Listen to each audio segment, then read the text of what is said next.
Sean and Chris back here with you. We look at the Ballybet Casino starting lineups. First, for acting coach Dave McKay, Brennan Burke's 11 looks like this, and yes, Anthony Siaha is in the 11.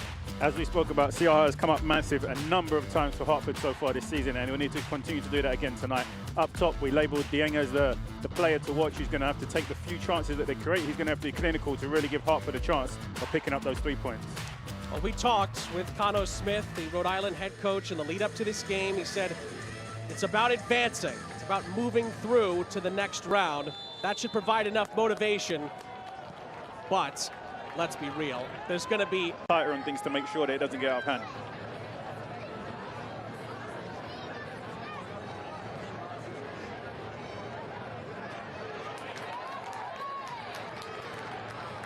Holstead over the top. It was cut out and cleared by Hartford. Darce wins the header for Rhode Island. Bacharach tries to follow up. Shapiro Thompson feeds it for Fuson. Up ahead for J.J. Williams. Williams tries his lock. And Siaha makes a comfortable stop. It's actually a decent effort there from Williams. He's in a... To be fair, Cano Smith said some of it's good for the rivalry, but did call some of it nonsense as well in the same breath. This is a challenge there, and there's going to be another yellow card handed out as well. Boy, and Makangila's already been booked. He's off.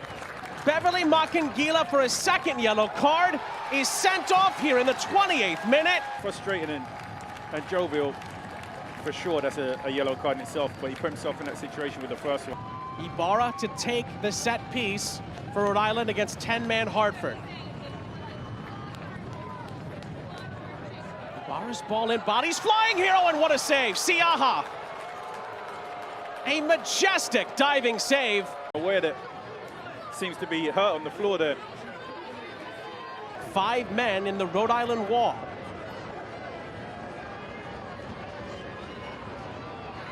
It will be Emmanuel Zamadia, and he goes around the wall, but Jackson Lee makes the stop. He does such a good job in the first place to get onto the pass, to protect the ball. Hartford just don't do a good job of getting bodies up to support him. J.J. Williams forced to settle for a throw-in on this near side. We approach first half stoppage time. Rhode Island just have to do a better job of being a little bit more patient in their attack. They have the extra man. They just have to keep the ball in the attacking third a little bit longer than they are right now. A little bit more patience in their build-up. Hartford, as we spoke about, have almost dropped into a 5-3-1, which makes it really difficult to play around the outsides of them because they have 5 at the back. But there is space in the middle. Quizera's ball in! And the header nowhere near the target in the end. More promising build-up, but Ibarra sends it well wide. 10 men of Hartford on the front foot. It's going to be flicked on by Farrell, and the overhead kick is in! T.J. Prentice silences Pawtucket with an extraordinary finish. And the 10 men of Hartford have the lead in the derby. How about that?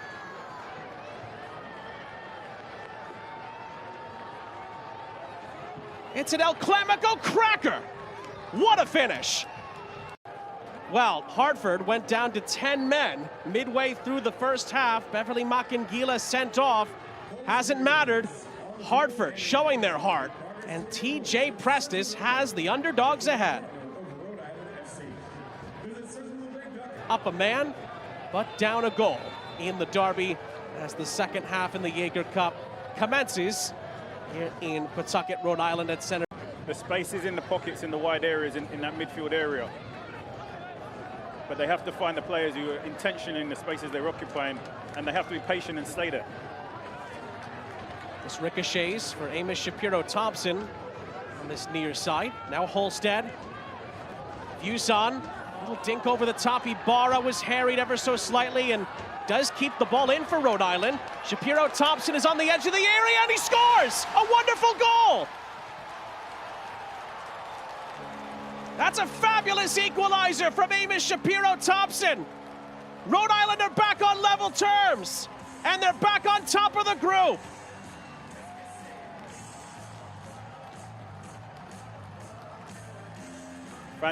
Fantastic start to the second half here from Rhode Island. Getting themselves on the score sheet in the first 5 minutes. A fantastic worked goal. It's Ibaru who keeps this ball in play when it looks like it was going out. A little flick to Thompson, and he does all the magic here with his left foot.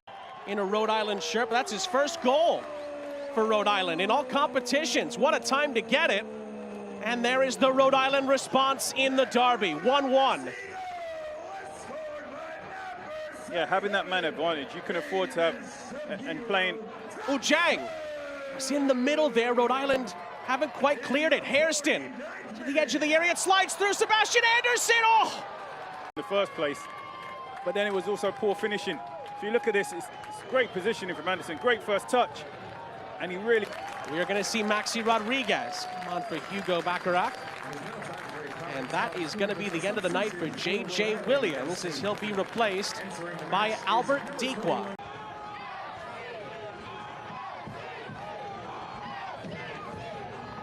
Oh, clever from Shapiro Thompson. Get past the Somalia challenge, he slides it through. Albert Dequa is brought down. Referee says yes, it's a penalty for Rhode Island. I don't think Dispay gets connection with the ball. We'll see from a better angle here. He lunges in here, he doesn't touch the ball. Hartford cannot believe the decision. It's a Rhode Island spot kick, and the visitors are beside themselves here surrounding the referee.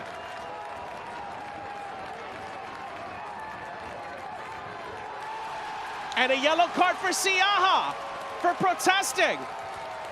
In stoppage time against North Carolina earlier this season. He goes head-to-head with Siaha and scores past Siaha.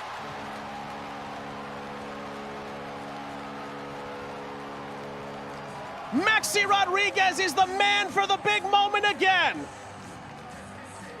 Rhode Island had turned it around in the derby. They lead by 2 goals. There is, of course, still time left, and Hartford need at least the 1. If they get the 1, they'll still have a chance. Again, Kenneth Smith mentioned earlier in the week, it's a cup competition. It's about advancing. It's about keeping your name in the hat for the next round. And so far, Rhode Island have done a decent job at ensuring that objective is accomplished and achieved. Jang playing it across for Dispay, who scores for Hartford. What about it? Adrian Dispay has rescued Hartford Athletic here, 2-2. And just like that, Detroit could be out, and Hartford could still be very much alive. An incredible response from the 10 men from Connecticut, 2 each. And now the spanner thrown into the works, and it's Dispay way up the field here. He was actually the player who gave away the penalty kick, but credit to him for finding himself.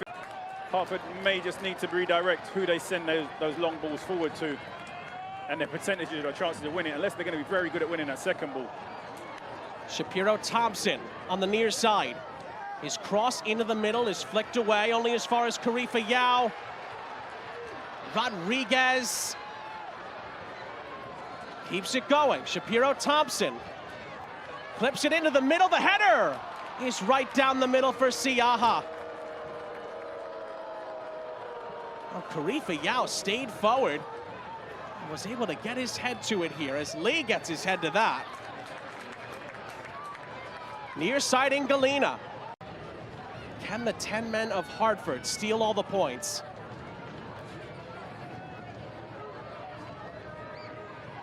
Samania's ball in is headed away, out for another Hartford corner. And if it does hold, we would still go to a penalty kick shootout to decide who gets 2 points and who gets just the 1. Samaria again. Towards Jackson Lee, who makes the catch. And that is the last act of the derby. 2-2 is the final score. Rhode Island wins the group. Rodriguez and Siaha again. And Rodriguez scores again.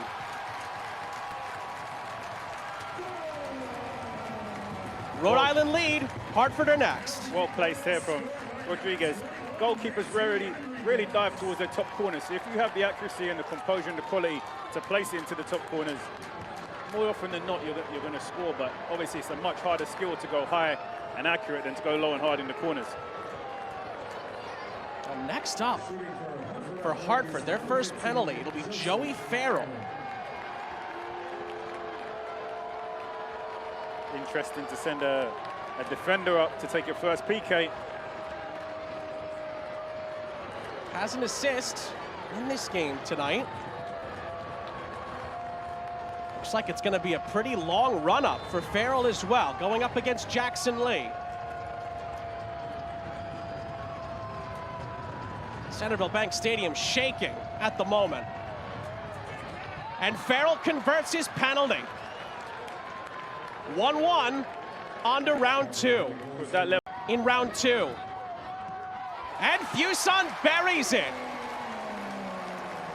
2-1 Rhode Island, with Hartford up next. No love lost here between Fusion and Siaha, staring each other down after the ball's in the back of the net.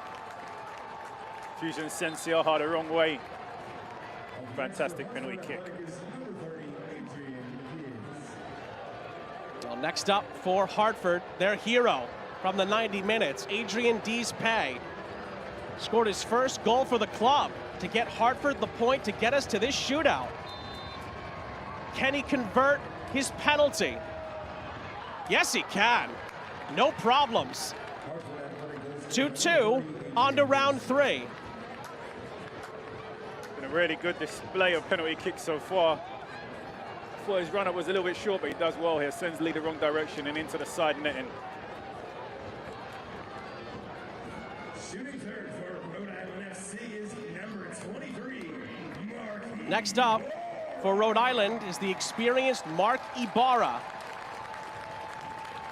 Was on set piece duty for a vast majority of tonight's proceedings. Can he convert? Past Siaha. Oh, it hit off the bar! Ibarra misses his penalty. And Hartford have the chance to grab the advantage. Really. Jang scores. Certainly took his time over it, but it's a bullseye for Hartford. They lead through 3 rounds. Definitely took his time. Again, it comes down to a psychological game that the striker's playing with the goalkeeper. Goalkeeper does well. He actually guesses the right direction, but again, it's when that ball's accurately placed into the top corners, it's really hard for the goalkeepers to get to, because generally they don't dive up, they drive down and to the side. You see that Dieng celebration here, enjoying the moment. Next up for Rhode Island FC is number 10, Albert Dequa will take next for Rhode Island. Has certainly converted some big penalties in his career. Can he get Rhode Island back on terms up against Anthony Siaha? Short run up, and Dequa buries it past Siaha. 3-3. Rhode Island need to get a save. Dequa making it clear it's not his first time taking a penalty kick. So much confidence in the approach to striking this ball. Only a short run up, but he knew where he was going and made no mistake. Lifts it high over Siaha. Things are getting tight as we approach the last couple of kicks. Well, next up, Brendan Burke is going to go to one of his substitutes, his leading goal scorer, Kyle Edwards, who has had big moments for club and, frankly, for country in his career as well, with St. Vincent and the Grenadines in CONCACAF play. Came into the game very late, and that's not always worked out well when it comes to penalty kicks.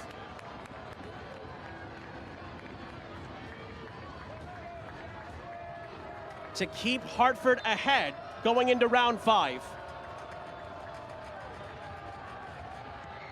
He does, just past Jackson Lee. Hartford are 4 out of 4 as we head to round 5. Very close again, but often when the ball finds itself hitting the side netting, it's really difficult for... Sanchez against Siaha to keep the shootout alive. Oh, he misses it wide! Hartford win the shootout! And Siaha shushes Centerville Bank Stadium for a second time in a row.